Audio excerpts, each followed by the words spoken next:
Muy buenos días, mis queridos hermanos y amigos. Vamos a comenzar un día más en el estudio poderoso de las Escrituras. Al tema de hoy le he titulado La maldición de la ley. Y antes de comenzar el estudio de hoy, quiero que entendamos algo profundamente importante. La ley de Dios es santa, perfecta y justa.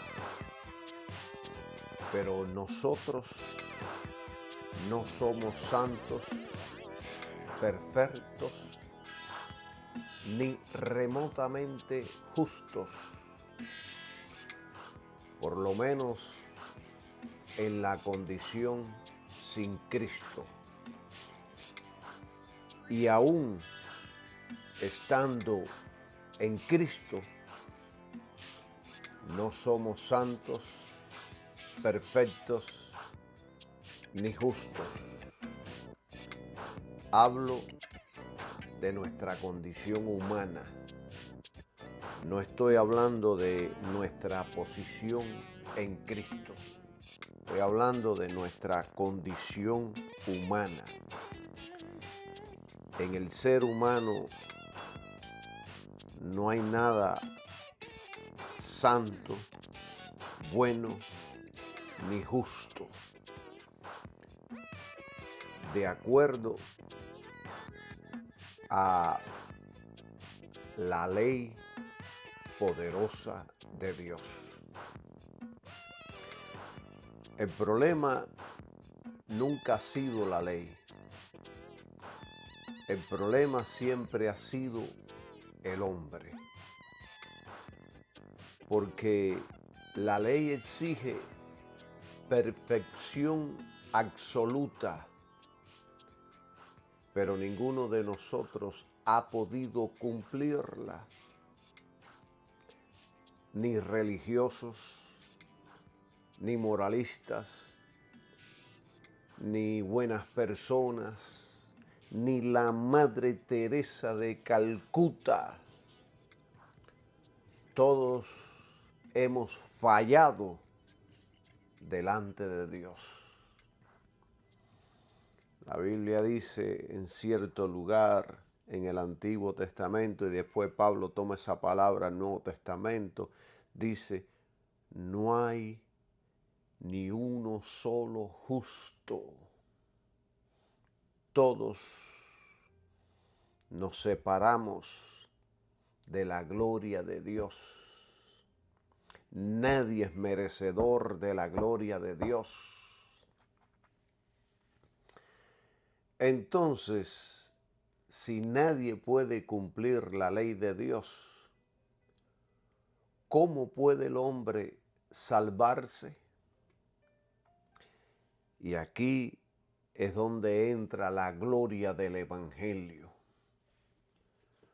Lo que la ley no puede hacer porque nosotros somos débiles y pecadores, Dios lo hizo enviando a su Hijo Jesucristo. Este estudio de hoy no trata de cómo el hombre puede salvarse por esfuerzos humanos.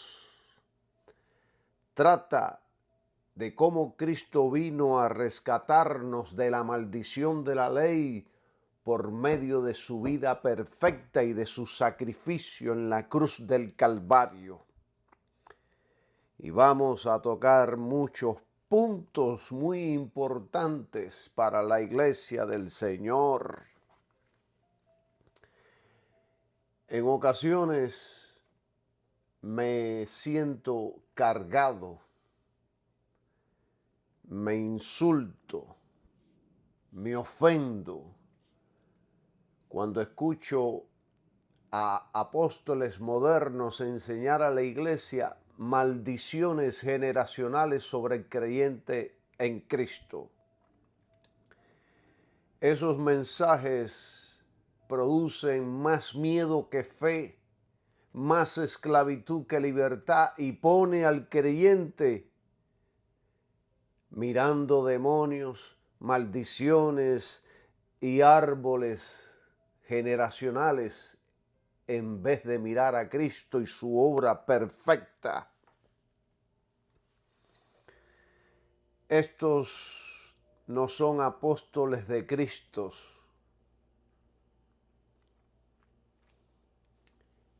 Esta gente que enseña estas maldiciones sobre la iglesia no son apóstoles de Cristo. Son ministros del infierno con careta de cristiano. Un apóstol, maestro o cualquier supuesto ministro, si te mueve de la sincera fidelidad a Cristo, son falsos apóstoles, obreros fraudulentos que se están disfrazando como apóstoles de Cristo. Hay muchos que predican más poder en una maldición generacional que en la sangre de Jesucristo. Hay mucha falsa doctrina que se mueve en las iglesias y alrededor del mundo. Por eso es importante todos estos estudios para que la iglesia aprenda el poder y la eficacia de la obra de Cristo en la cruz. Cristo en la cruz rompió con toda maldición. Cuando uno cree en el sacrificio de Cristo, se cae toda sentencia que había sobre nuestras vidas, sea generacional o por la ley.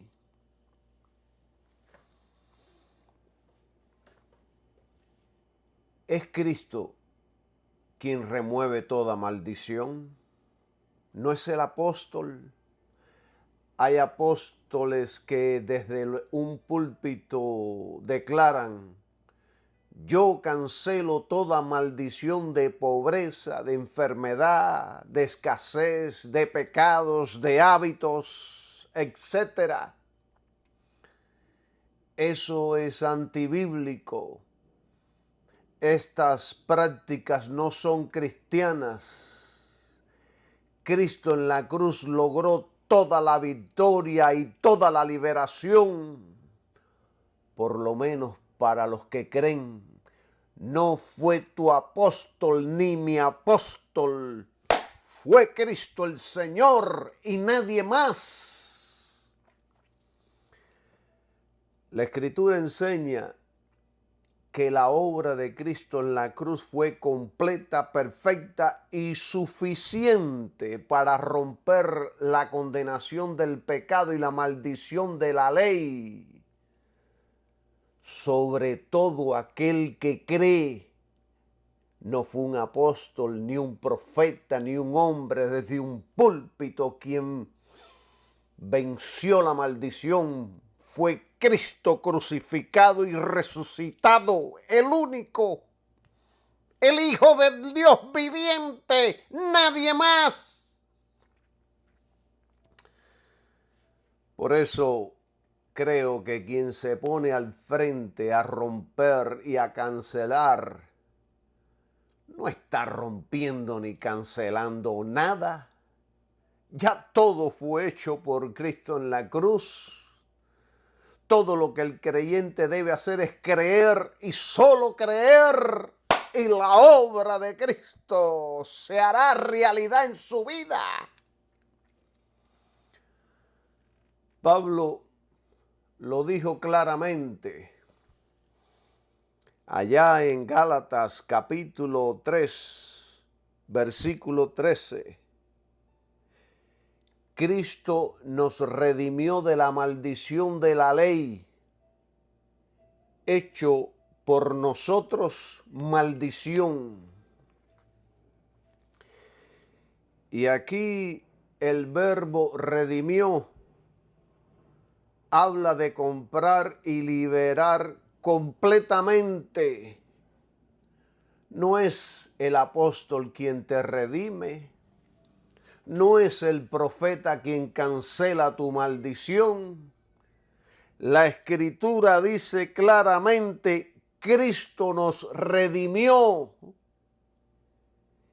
Y eso lo cambia todo. Muchos hoy hablan como si la cruz no hubiera sido suficiente. Por eso se paran declarando desde un púlpito para impresionar a la gente. Yo rompo, yo cancelo, yo ato, yo decreto, yo libero. Tú no haces nada, Cristo lo hizo todo. Bíblicamente, el creyente no vive dependiendo de decretos apostólicos ni de una cobertura apostólica, sino de la obra consumada de Cristo en la cruz. Cristo dijo allá en Juan, consumado es, ya está hecho. Solo debemos creer y su obra se cumple en nosotros.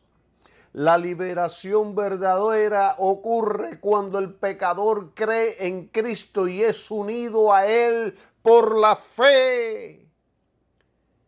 Ahí cae la condenación del pecado. Ahí cae la separación de Dios y la maldición de la ley es rota. Alabado sea su nombre. Es como dice Romanos capítulo 8, versículo 1, que dice, ahora pues, ninguna condenación hay para los que están en Cristo Jesús. ¿Cómo le voy a predicar condenación a la iglesia, al cuerpo de Jesucristo, cuando la Biblia dice que ninguna condenación hay para los que están en Cristo Jesús? Y Colosenses 2:14 dice que Cristo anuló el acta de los decretos que había contra nosotros. O sea, Cristo anuló la deuda, la sentencia, la condena, la maldición. Todo eso fue clavado en la cruz. Ahora bien, en todas estas cosas tenemos que tener balance bíblico. A mí me gusta tener un balance bíblico e interpretar la Biblia de acuerdo a todo el contexto de Dios. La Biblia sí nos enseña consecuencias del pecado por malas decisiones y patrones familiares destructivos, como por ejemplo, un hijo puede crecer viendo en su hogar violencia, idolatría o alcoholismo o drogas, y repetir esos patrones porque lo vio, eso fue lo que aprendió, eso fue lo que vivió. Pero eso no significa que exista una maldición generacional mística que necesite un apóstol rompiéndola con gritos y decretos. Por supuesto, si las personas no están en Cristo, hay maldición sobre ese lugar. Pero una vez estás en Cristo, todo eso es removido y levantado. Y la Biblia enseña algo mucho más poderoso: el nuevo nacimiento. Si alguno está en Cristo, nueva criatura es. Todas las cosas viejas pasaron. He aquí, todas son hechas nuevas. O me hizo una nueva criatura o no me hizo. O todas las cosas viejas pasaron o no pasaron. Y yo voy a creer lo que dice la Biblia. Entonces, la respuesta bíblica no es estar buscando quien te rompa la maldición. La solución bíblica es: ven a Cristo y cree en el Evangelio. Y desde el momento que cree, todo se derrumba. Alabado sea el nombre de Jesucristo. Porque el poder está en Cristo, no en la mano del predicador. Tú y yo sin Cristo no somos nada y nada podremos hacer. No es por mi poder, es por su poder. No es por mi habilidad, es su habilidad habitando y funcionando en estos vasos de barro. No eres tú, no soy yo. Y escuche bien lo que le voy a decir. La cruz satisfizo completamente la justicia de Dios. Para mí, la idea de hombres cancelando maldiciones con autoridad propia desvía la gloria que le pertenece únicamente a Cristo. Por eso yo constantemente he enseñado que la victoria sobre el pecado, Satanás y todo tipo de condenación viene exclusivamente por la fe en Cristo y su sacrificio, no por fórmulas humanas, coberturas espirituales ni decretos apostólicos. No, solo por la fe en Jesucristo, el Hijo de Dios. Por eso es que el creyente no necesita rituales extras para quedar libre delante de Dios. Usted es libre en el momento que cree en Jesucristo. Ahí el Espíritu Santo hace una obra maravillosa, instantáneamente. El predicador Spurgeon decía algo parecido a esto: todo intento de añadir algo a la sangre de Cristo es una ofensa a su suficiencia. Hermanos, escuchen. La mayoría de las prácticas modernas que se están utilizando en muchos púlpitos terminan poniendo más fe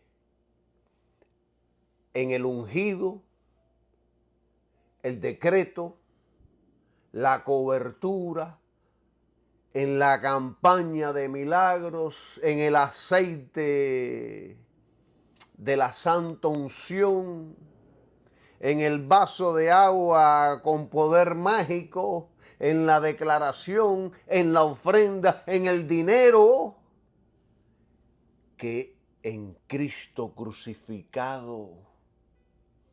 Ponen más fe en esas cosas que en el mismo Hijo de Dios.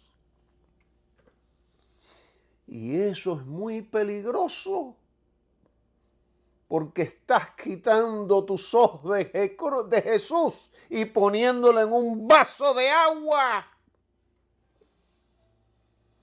Estás quitando los ojos de Jesús y de su obra en la cruz y poniéndolo en un crucifijo en el pecho.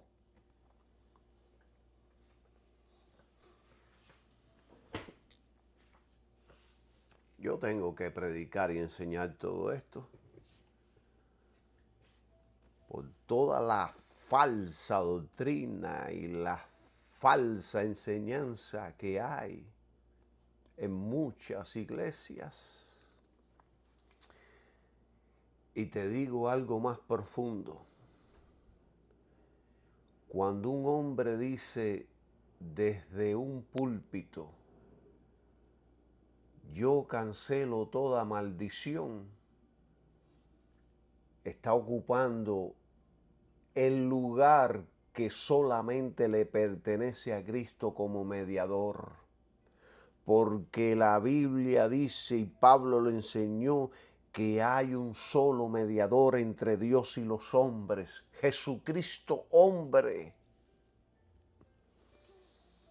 Tú no cancelas nada.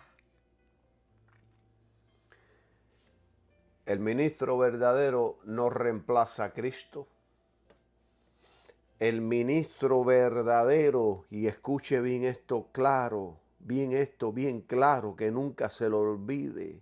El ministro verdadero siempre le va a apuntar a Cristo. Juan el Bautista dijo, es necesario que Él crezca, pero que yo mengüe. Ese es un ministro verdadero. Ese es el espíritu del verdadero ministerio. Y claro que debemos orar por las personas, imponer manos, interceder y predicar libertad. La Biblia enseña eso. Pero una cosa es orar en el nombre de Cristo y otra muy distinta en atribuirse autoridad personal para cancelar maldiciones, como si el poder estuviera en el hombre. La gloria de la liberación pertenece a Cristo solamente. Hace un tiempo atrás, un querido hermano me dijo, Calixto, hermano Calixto, mi apóstol dice, todo lo que atéis en la tierra será atado en el cielo y todo lo que desatéis en la tierra será desatado en el cielo. Eso se encuentra allá en Mateo capítulo 18, versículo 18. Y entonces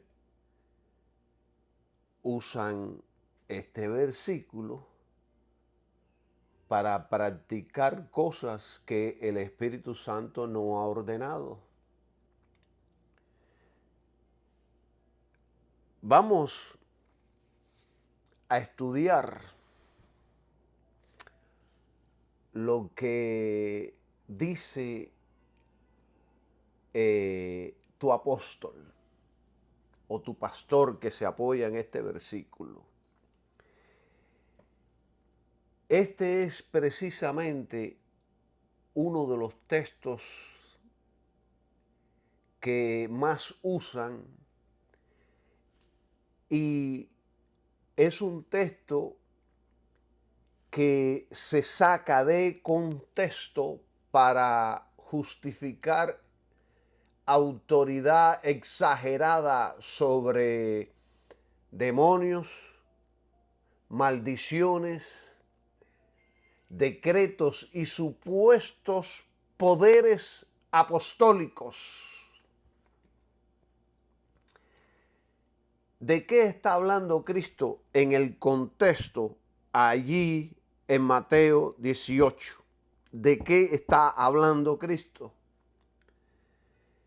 Si leemos Mateo 18 completo, Cristo no está hablando de cancelar pobreza, de romper maldiciones generacionales, decretar carros, casas y dinero, ni de apóstoles dominando demonios desde un púlpito. El contexto está hablando de la disciplina dentro de la iglesia, del pecado entre hermanos y de la autoridad espiritual de la congregación para tratar asuntos doctrinales y morales. De eso es lo que está hablando Cristo. El contexto dice en Mateo 18:15, si tu hermano pecare contra ti, y luego habla de testigos, corrección, la iglesia y decisiones espirituales importantes. O sea, atar y desatar era una expresión judía usada por los rabinos para prohibir o permitir, reconocer autoridad, culpabilidad o inocencia, afirmar disciplina o restauración. No era un lenguaje mágico como lo usan hoy día. Hermanos, y lo digo seriamente, los púlpitos están llenos de brujos con nombre de cristianos. Muchos ministerios pentecostales modernos han tomado esta frase de Mateo de atar y desatar y la están usando como una especie de poder místico apostólico. Entonces, por interpretar estas cosas mal, escuchas cosas como ato el espíritu de pobreza, desato prosperidad, ato el cáncer, desato millones de dólares sobre tu vida, ato demonios territoriales, desato las finanzas, abro las ventanas de los cielos.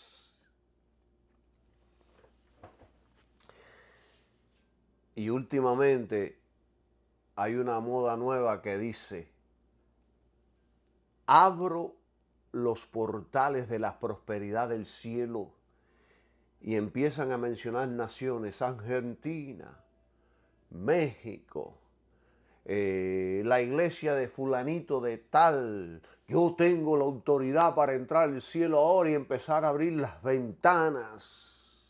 Ventanas de finanzas, ventanas de sanidad, ventanas de dinero. Pero mis amados hermanos, todo eso son decretos místicos de un evangelio apostólico que no procede de la Biblia. Nada de eso es la Biblia. No tiene por qué temer a estos supuestos apóstoles, porque no son apóstoles de la Biblia, no son apóstoles de Cristo. En el Nuevo Testamento nunca vemos a Pablo enseñando a la iglesia a vivir atando y desatando demonios territoriales para prosperar. Pablo enseñó otra cosa. Pedro enseñó otra cosa, Juan, Lucas y Santiago enseñaron otra cosa. Predicar a Cristo, permanecer en la fe, resistir al diablo, caminar en el Espíritu y confiar en la obra terminada de Jesucristo en la cruz. Santiago dice, someteos pues a Dios, resistid al diablo y huirá de vosotros. Pero los modernos cristianos dicen, grítenle decretos al diablo, písenle la cabeza, envíenlo al infierno y átenlo con cadenas. Nada de eso existe.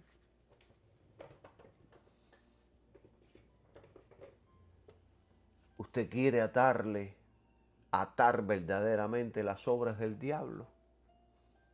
Usted quiere atarle la boca al diablo. Usted quiere atarle las manos y los pies al diablo. Predique de Cristo, predique de la cruz de Cristo, predique de la sangre de Cristo. Diga a la gente, tengo un mensaje. Cristo vino para salvar, restaurar, bendecir. Predique de Jesucristo. Cuando usted predica de Cristo, cuando usted enseña la palabra de Dios, cuando usted le dice a la gente, Cristo nos redimió de la maldición de la ley, usted está derribando fortalezas del infierno, usted está callándole la boca al diablo. Alabado sea el nombre de Jesús. ¿Están entendiendo?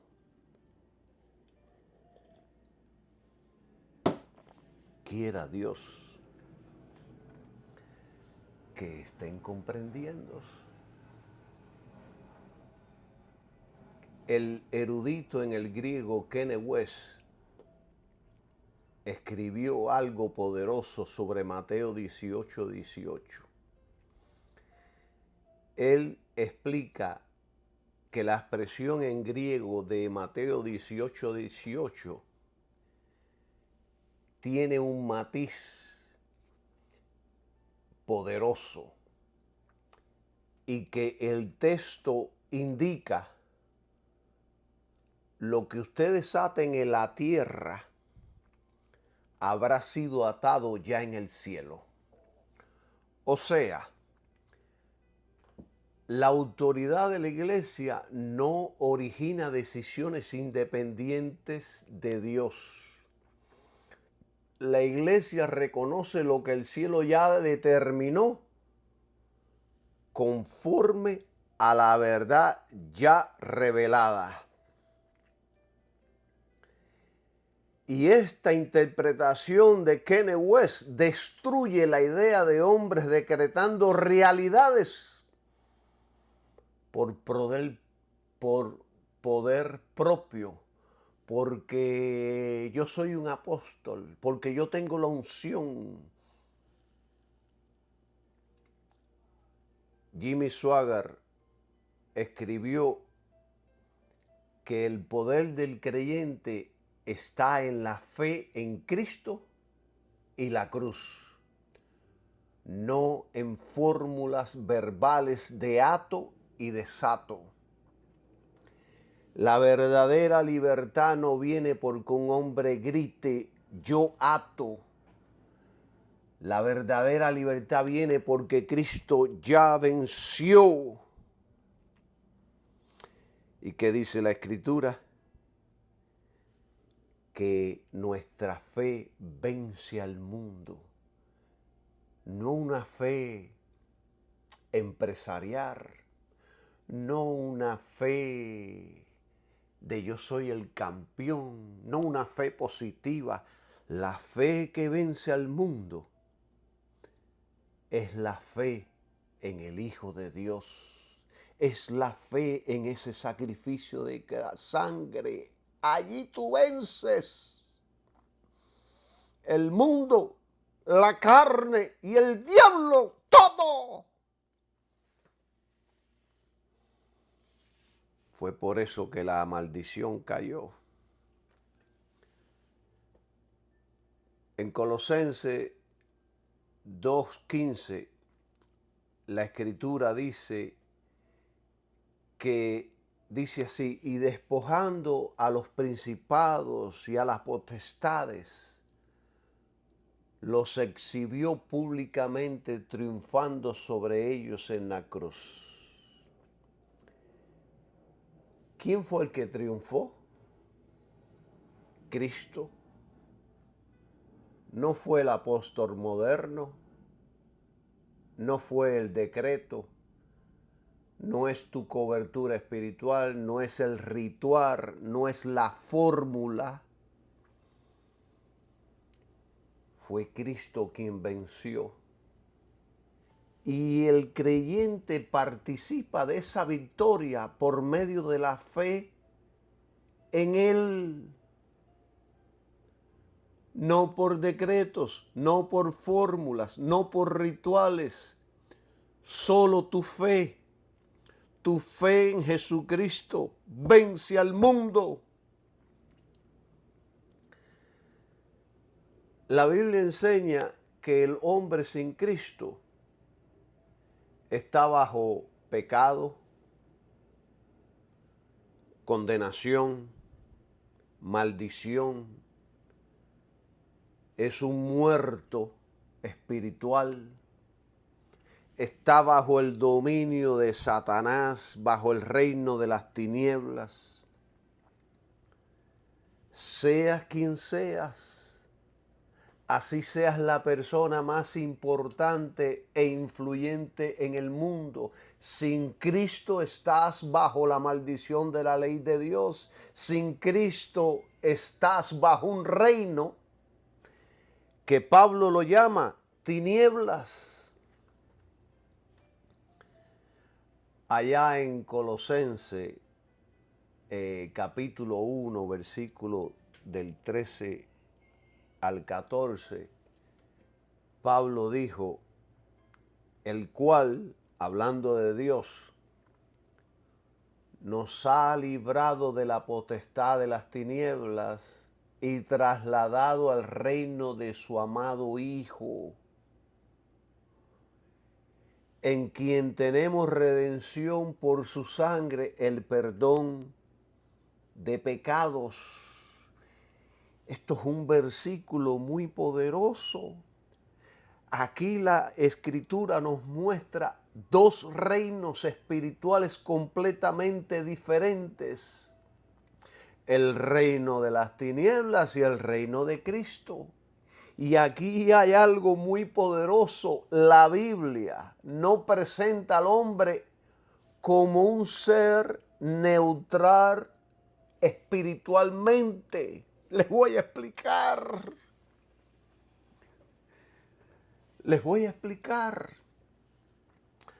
Hay gente que dice, yo no soy ni de uno ni del otro. Soy neutral, ni soy del diablo ni soy de Cristo. Pero la Biblia dice todo lo contrario. El hombre sin Cristo no está libre, ni está en el medio. Está bajo un dominio espiritual. O estás en un reino de luz o en un reino de tinieblas. Si no estás en Cristo, estás en tinieblas. Y si estás en Cristo, estás en el reino de la luz. No hay términos medios. O eres de Cristo o eres del diablo. O eres cristiano o eres un impío. En Colosenses, la Escritura dice, nos ha librado. Eso significa que nos libró de la esclavitud, del cautiverio, del dominio del pecado y de una prisión espiritual en la cual nos encontrábamos. Y mucha gente no, todos, cuando no estábamos en Cristo, ni sabíamos que estábamos presos, ni sabíamos que estábamos condenados y maldecidos, porque estábamos ciegos, muertos, no veíamos.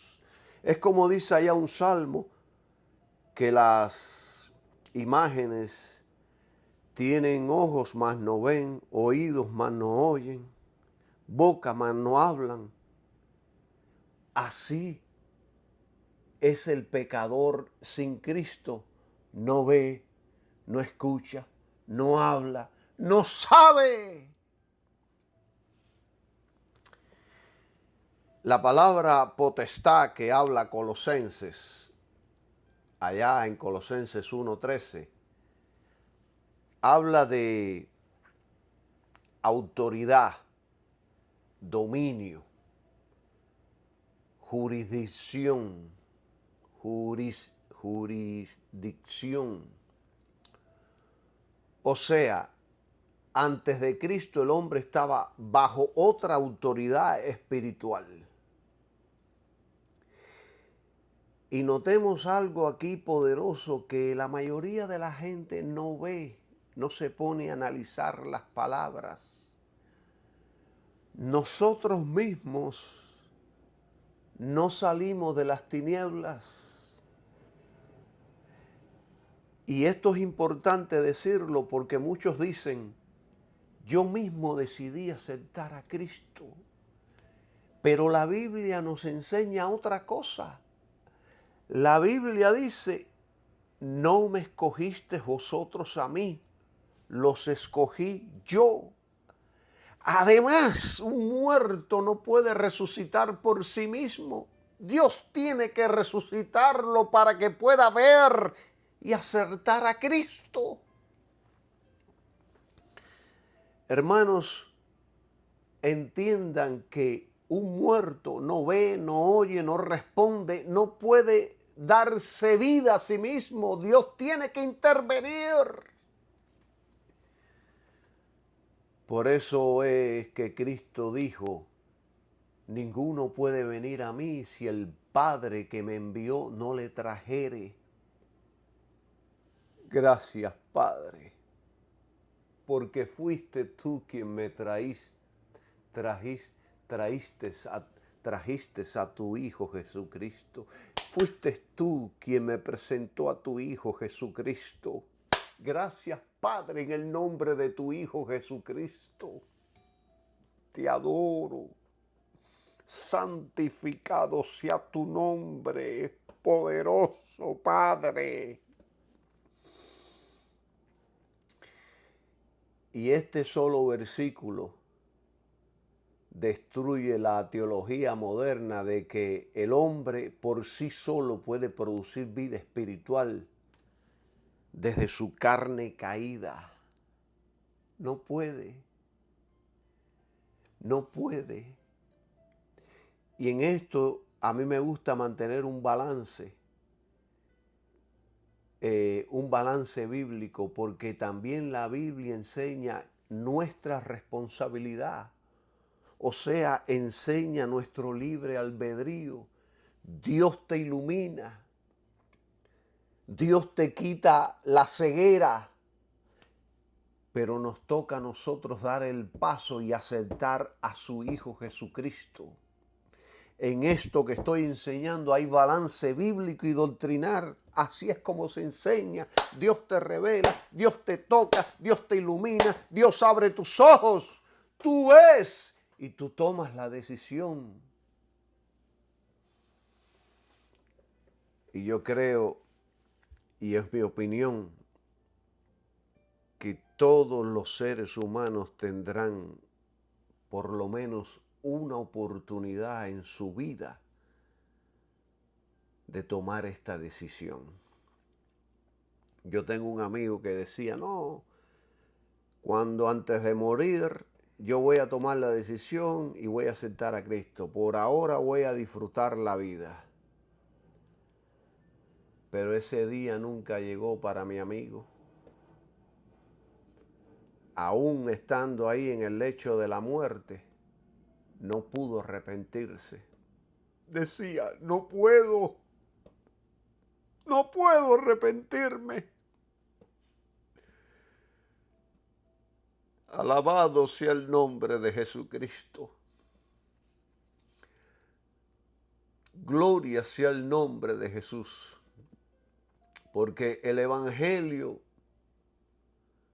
llama al hombre a arrepentirse, a creer y a venir a Cristo. O sea, La fe es ejercida por el hombre,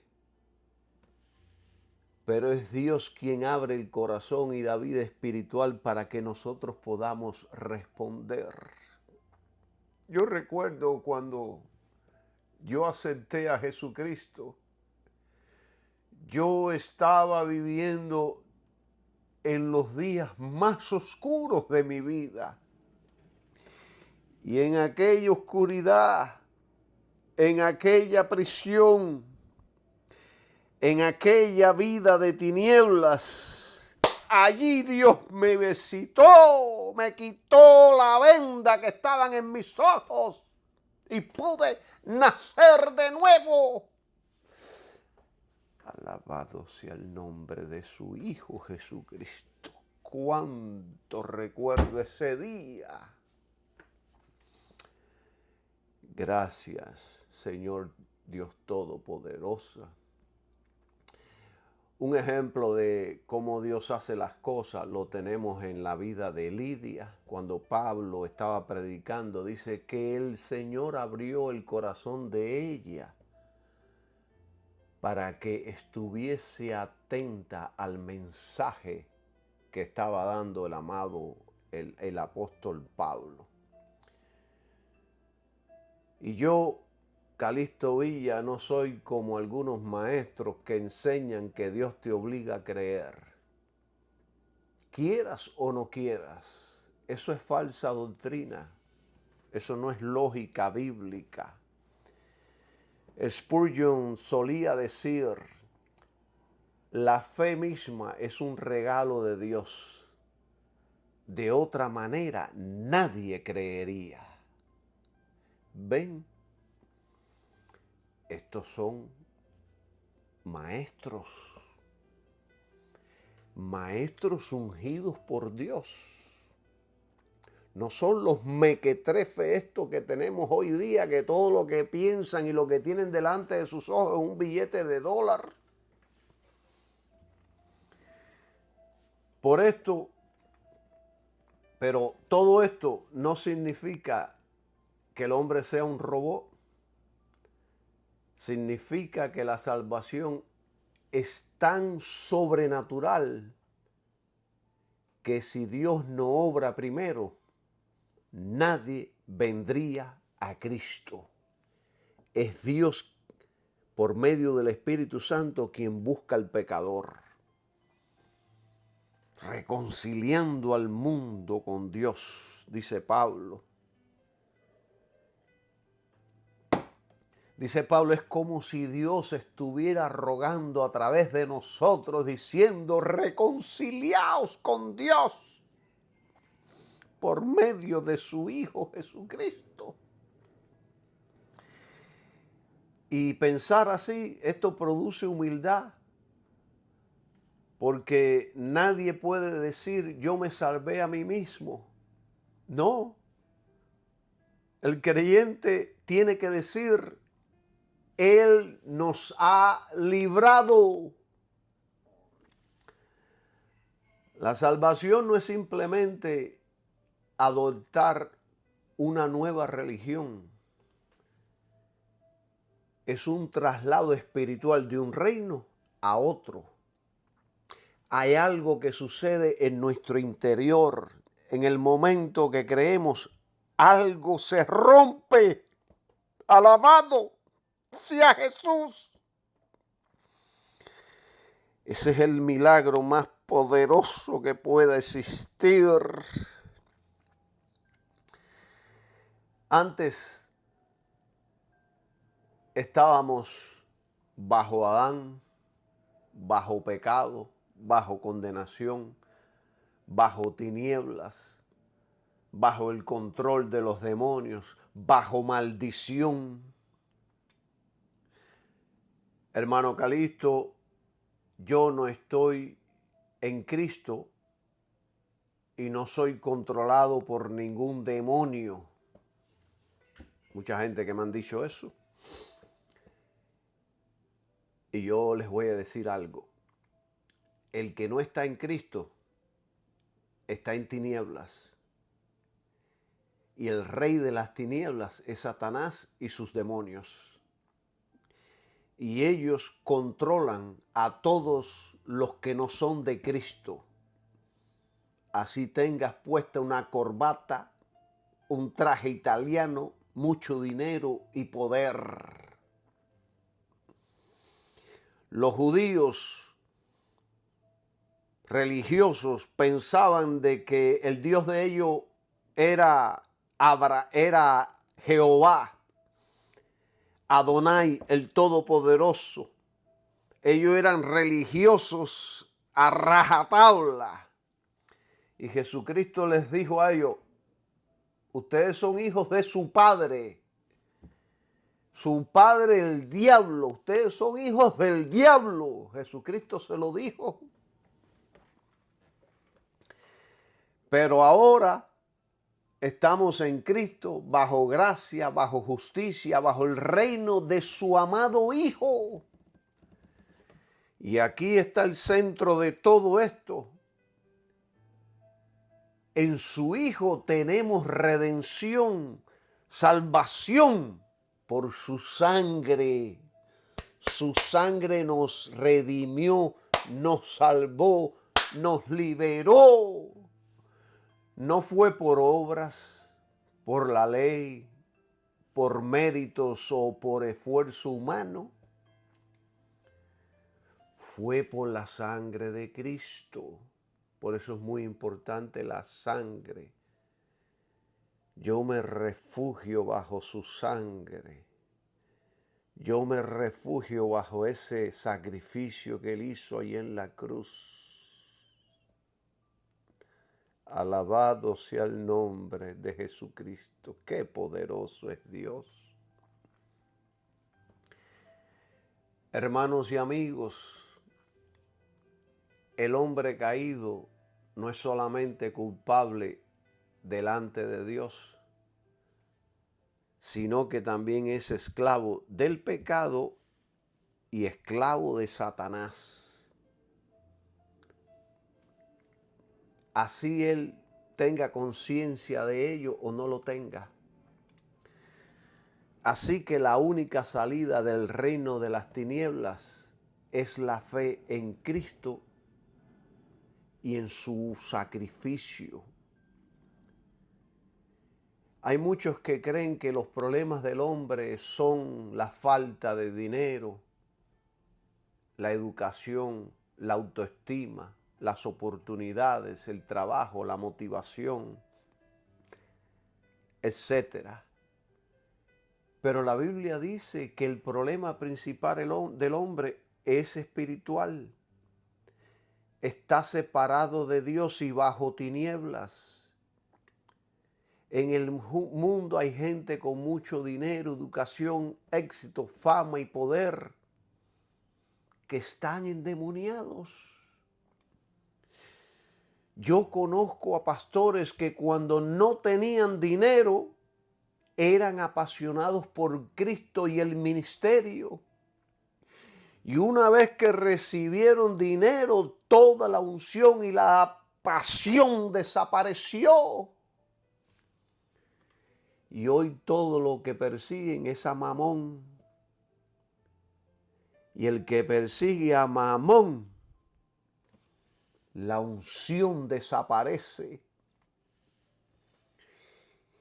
Y en algunos ya están siendo controlados y dirigidos por el diablo y los demonios por amor al dinero, por ir tras el dinero, por querer la fama, el poder y la gloria del mundo. Todo eso es vanidad. Lo único que va a permanecer es aquel que está en Cristo y viviendo para Cristo y dependiendo de Cristo.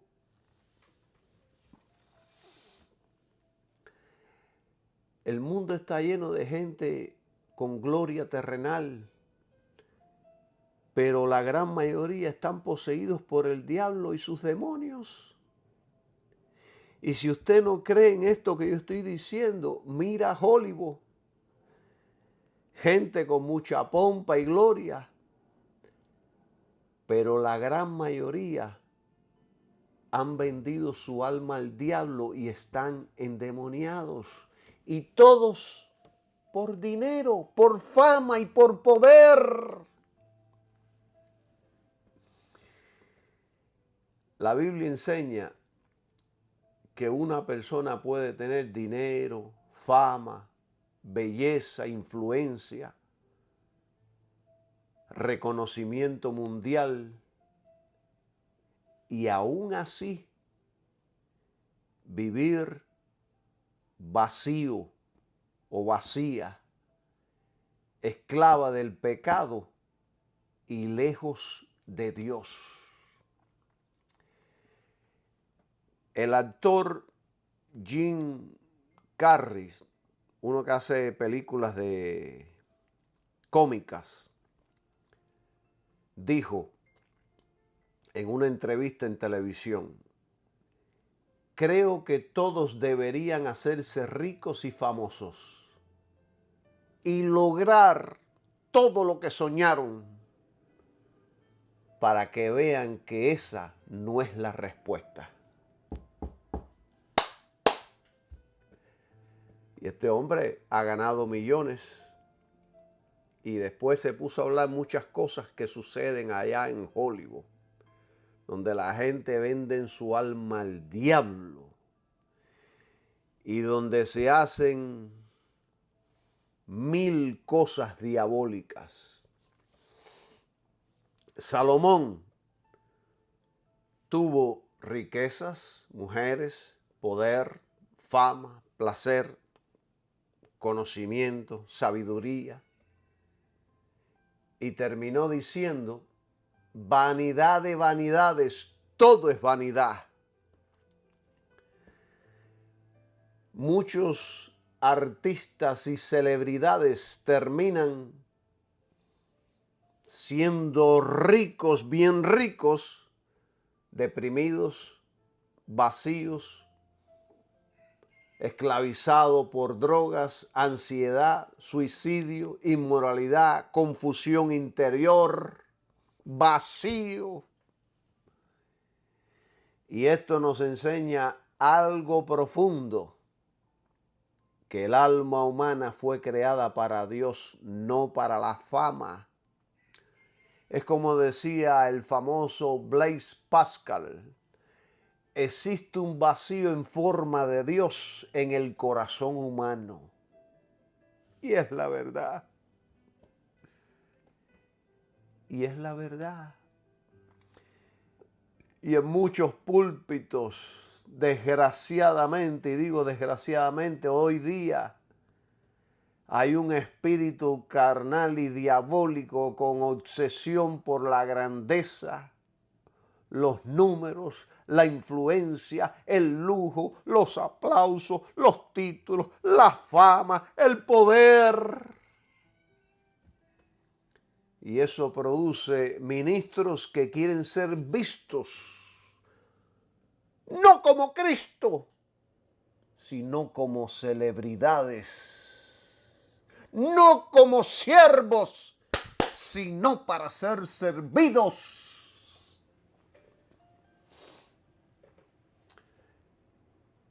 Compare la vida de los apóstoles de Cristo con la vida y el ministerio de los apóstoles hoy día, y usted podrá ver la diferencia de la verdad a la mentira. Pablo describe su ministerio de esta manera. Él dice: hasta ahora padecemos hambre, tenemos sed, estamos desnudos, somos abofeteados y no tenemos morada fija. Y también allá en otra parte dice: somos hechos como la escoria del mundo. Esto está muy lejos de la imagen triunfalista y extravagante que se ve hoy desde los púlpitos. Pedro no vivía exaltándose a sí mismo. Cuando Cornelio quiso postrarse ante él, Pedro le levantó diciendo: levántate, pues yo mismo también soy hombre como tú. Levántate. ¿Y qué es lo que vemos hoy? ¿Qué es lo que vemos hoy?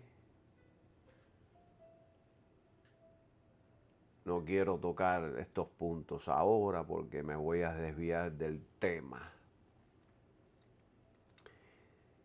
Y allá en otro lugar, Pablo y Bernabé, cuando la gente quiso adorarlos en Listra porque estaban sucediendo milagros, ellos rasgaron sus ropas, horrorizados, porque la gente pensaba que eran dioses caminando aquí en esta tierra. Imagínense si Dios les da a esta gente la capacidad de hacer milagros, de sanidades y prodigios. Pero Dios es sabio, alabado sea su nombre, no les da nada. No les da nada, al contrario, les quita la unción. Gloria sea el nombre de Jesús. Y hoy tristemente existen líderes que solo buscan títulos, quieren ser tratados como los intocables, no toques al ungido. Viven obsesionados con la fama y el dinero, el poder, y construyen a su alrededor un sistema y una personalidad para que la gente crean que son algo especial. Y eso se parece más a los reinos del mundo que al Espíritu de Cristo. Fíjense qué espíritu tenía Cristo. Cristo lavó los pies de sus discípulos. Pero hoy muchos quieren tronos. Cristo entró a Jerusalén sobre un pollino, pero hoy muchos quieren caravanas, guardaespaldas y plataformas de lujo. Yo tenía un pastor que se puso a sí mismo un guardaespaldas. Sin embargo, la mujer y los hijos andaban solas por ahí. Porque él pensaba que él era el ungido de papi, el especial. Y las hijas y la mujer sin guardaespaldas.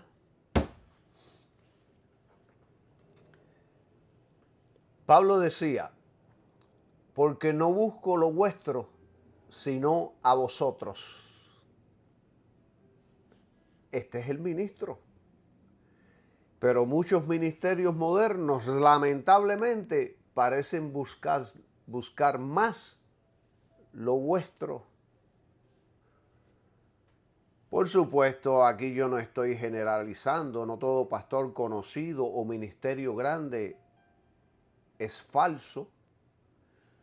Dios todavía tiene hombres sinceros que aman el evangelio y predican a Cristo con fidelidad. Pero el modelo apostólico bíblico es un ministerio centrado en Cristo y es marcado por la humildad, el sacrificio y la verdad, no la exaltación personal. No es la exaltación personal. Usted quiere saber lo que sucede con muchos creyentes. ¿Qué sucede con muchos creyentes? ¿Por qué? ¿Qué es lo que está pasando con los creyentes hoy en día que permiten todas estas barbaridades? Yo les voy a decir que han sido contaminados con el síndrome de amar al que lo maltrata y lo oprime.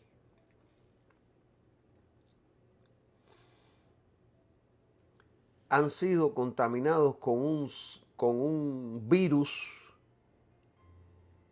que aceptan el maltrato, el abuso, la mentira, el robo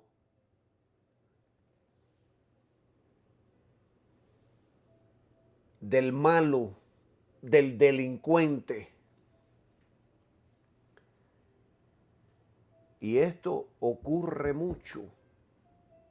Y no solamente en los ambientes religiosos, sino también en relaciones humanas en general.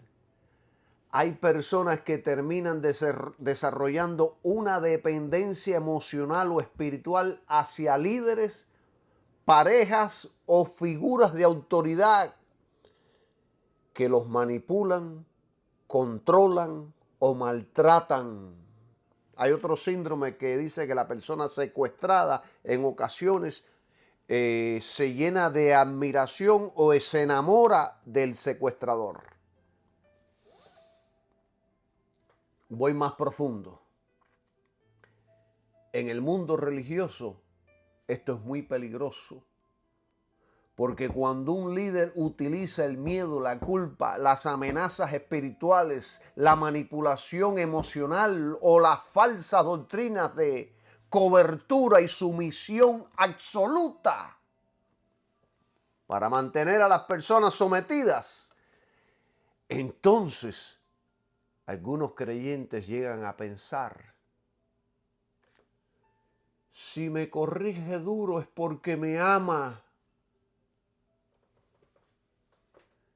Si me humilla es por mi bien. Si me controla es porque tiene autoridad espiritual y se preocupa por mí. Si me exprime económicamente debo de obedecer. Tenemos que hacer que Él viva mejor que nosotros.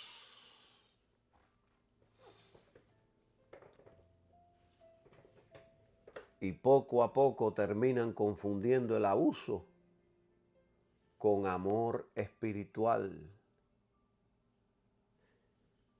Pero Cristo es el modelo.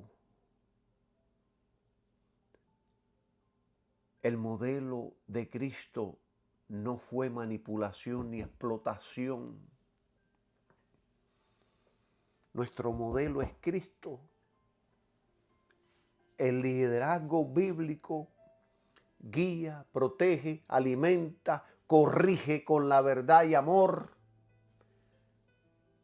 pero no esclaviza ni destruye emocionalmente las ovejas.